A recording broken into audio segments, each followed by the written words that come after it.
Magandang araw mga bossing. So ngayong araw mga boss, available na ulit tayo Toyota Innova. So noong nakaraan, nagkaubusan ng Toyota Innova. So huling benta natin 2011 kulay red or 2012. So nakuha na 420 gasoline engine. So ngayong araw mga boss, nasa harapan naman natin isang 2.5 liters turbo diesel 2011 model. Mileage na ito mga bossing 98,000 km. Price lang na ito mga boss 548,000. So napakagara na itong ating unit na to. Loaded kung tawagin, color beige. So meron na siyang step board, meron na siyang garnish sa kanyang door handle, and meron na rin siyang ring visor, meron pa siyang top load mga bossing. Then dito naman sa kanyang front area, napakalinaw ng kanyang mga headlight, ang fog light, meron ding bracket yung kanyang plate mga bossing. Yan, diesel engine mga boss. So ito, panalong-panalo to mga bossing. Pasilip natin yung loob at labas ng ating unit. So unahin natin dito sa ating likuran mga boss.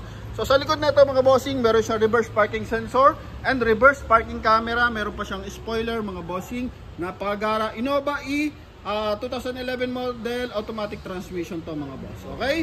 Yan. So pasilip natin yung kanyang interior mga boss. Nasa ganon, magkaroon ng idea yung ating mga buyer. So naka-Android yung ating 2-din audio system, automatic transmission, fully leather yan mga boss. No? Leather seat yung upuan, so hindi lang siya basta leather seat, talagang formadong leather seat yan mga boss.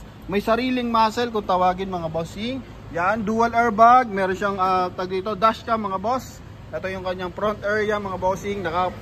Syempre naka power window, central lock mga bossing. Okay? Then dito naman tayo sa second row mga boss. So dual airbag yan. Ito naman yung kanyang likuran. So very presentable, lobat labas. Mabango pa yung ating unit mga bossing. Pakita natin yung kanyang rear area tsaka yung trunk compartment mga boss. Ito. So napakalinis na ng loob natin. Kung magka naka-detailing na to mga bossing. Pambenta na to mga boss. Aircon niya simula sa kanyang front area mga boss hanggang dito sa likuran. So tag dito malamig na malamig mga bossing. Yan. So klaradong klarado yung ating 2.5 liters Innova. Yan, diesel engine, turbo diesel. Ito naman mga boss, yun yung kanyang kabilang side, kulay beige. So mabenta tayo sa kulay beige. Mabilis lang ang rotation kapag Innova. So pag natipuan nyo mga boss, pwede nyo na ganito reserve.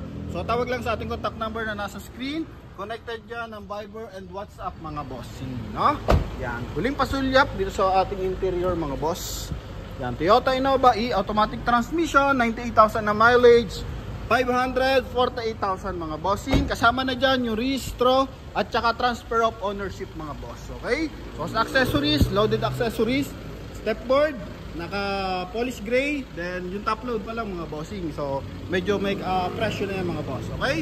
So kulay pa lang, pa-detailing pa lang. So napakagara. Pasilip din natin yung ating engine bay mga boss.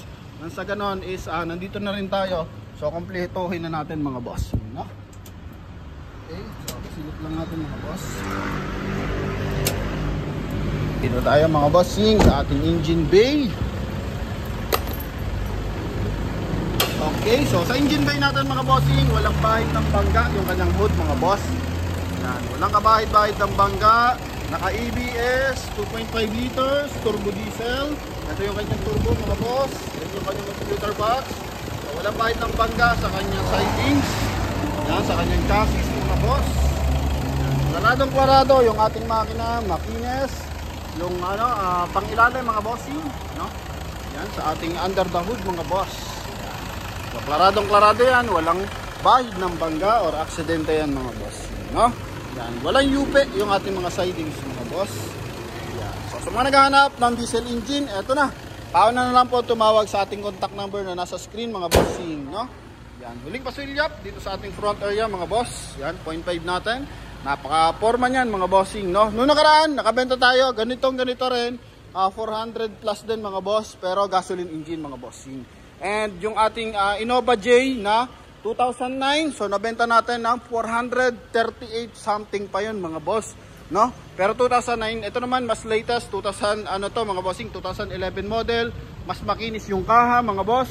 Talaga namang mas malinaw yung mga ilaw mga bossing. Kaya price lang na ito is 548,000 kasama na yung transfer of ownership tsaka registration mga boss, no? So yun lamang mga bossing. Thank you very much. So sa lahat ng interesado, tawag lang sa ating contact number na nasa screen. Connected dyan ng Viber and WhatsApp. Location natin, Imus Cavite mga bossing. Alright, so thank you very much. God bless you all.